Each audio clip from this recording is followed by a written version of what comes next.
एक बार की बात है, गौतम बुद्ध अपने शिष्यों को जिंदगी से जुड़ी अच्छी बुरी चीजों का ज्ञान दे रहे थे। सभी शिष्य उनकी बातों को बहुत ध्यान से सुन रहे थे। उन सभी में एक शिष्य ऐसा था जिसे प्रश्न पूछने की बहुत आदत थी। वो उठकर गौतम बुद्ध के पास गया और उनसे बोला, आप हमें जिंदगी के बारे में जो कुछ सिखा रहे हैं उस सब का क्या फायदा, क्योंकि हम में से बहुत से बच्चों को ये भी नहीं पता कि हमारे जीवन का मूल्य क्या है और ये जीवन हमारे लिए कितना कीमती है। पहले आप हमें ये बताएं कि इस जीवन का मूल्य क्या है। अपने शिष्य की बात सुनकर गौतम बुद्ध अपने कक्ष में गए और एक चमकता हुआ पत्थर का टुकड़ा लेकर आए। वो टुकड़ा उन्होंने अपने शिष्य को दिया और बोले, मैं तुम्हें इस जीवन का मूल्य तब बताऊंगा जब तुम इस पत्थर का सही मूल्य पता लगा कर आओगे। साथ ही ये ध्यान रखना कि तुम्हें ये पत्थर का टुकड़ा किसी को बेचना नहीं है। गौतम बुद्ध की बात मानकर वो शिष्य बाजार की तरफ चला गया। बाजार में सबसे पहले उसकी नजर एक फल बेचने वाले पर पड़ी और उसने वो पत्थर उस फल वाले को दिखाया और बोला, इस पत्थर के बदले आप मुझे कितने फल दे सकते हो। फल वाला बोला, ये पत्थर कुछ खास तो नहीं है, लेकिन फिर भी इसके बदले में तुम्हें 10 केले दे सकता हूँ। वो शिष्य उस पत्थर को लेकर आगे चला गया। फिर उसे एक सब्जी वाला मिला। शिष्य ने उस सब्जी वाले से उस पत्थर की कीमत पूछी। सब्जी वाले ने उस पत्थर को ध्यान से देखा और बोला, इस पत्थर की कीमत के बदले में तुम्हें ज्यादा से ज्यादा एक बोरी भरकर सब्जियां दे सकता हूँ। उद्धरण चिन्ह। इसके बाद वो शिष्य उस पत्थर को लेकर एक सोने के व्यापारी के पास गया। उस पत्थर की टुकड़े की चमक देखते ही उस सुनार ने उसकी कीमत 100 सोने के सिक्के लगाए। शिष्य ने वो टुकड़ा बेचने से मना किया तो वो सुनार उसके बदले 200 सोने के सिक्के देने को भी राजी हो गया, लेकिन शिष्य ने वो पत्थर नहीं बेचा।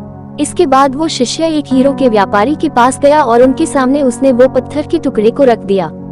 उस पत्थर को देखते ही हीरो के व्यापारी ने एक साफ कपड़ा बिछाया, उस पत्थर को उसके ऊपर रखा, फिर उसकी परिक्रमा की और हाथ जोड़कर उस पत्थर को कपड़े में लपेटते हुए वो बोला, तुम जिसे मामूली पत्थर समझकर उसकी कीमत पूछ रहे हो, असल में ये एक बेशकीमती रूबी है। ऐसा रूबी हर किसी को नहीं मिलता। मैं अगर अपना सब कुछ बेच भी दूं तो भी इसकी कीमत नहीं चुका सकता। उस व्यापारी की बातें सुनकर वो शिष्य हैरान हो गया। वो दौड़ा दौड़ा सीधा बुद्ध के पास आया और उन्हें उसने जो कुछ भी बाजार में हुआ वो सब बताया। उसकी अचरज भरी बातें सुनकर गौतम बुद्ध बोले, तुम्हारे सवाल का जवाब इस रूबी की कीमत में ही छिपा है। हमारा जीवन भी एक रूबी है, रूबी की तरह ये भी बेशकीमती है, लेकिन हम इस बात को हमेशा नजरअंदाज करते हैं और अपने जीवन का मूल्य नहीं समझते। हम दूसरों को देखकर और उनके जैसा जीवन जीने की कोशिश में अपने जीवन की कीमत को कम कर देते हैं।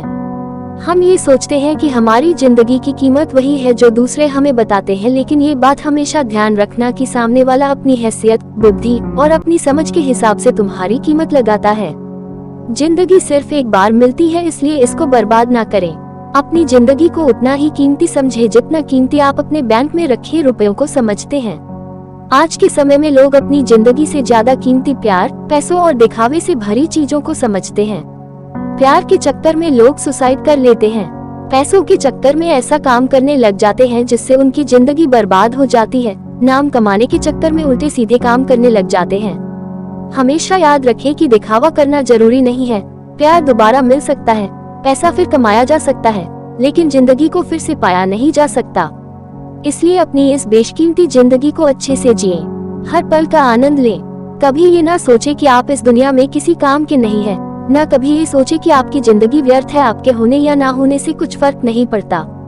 जब भी ऐसे नेगेटिव विचार आपके मन में आए तो खुद को बस ये याद दिलाएं कि जीवन एक रूबी है और ये बेशकीमती है।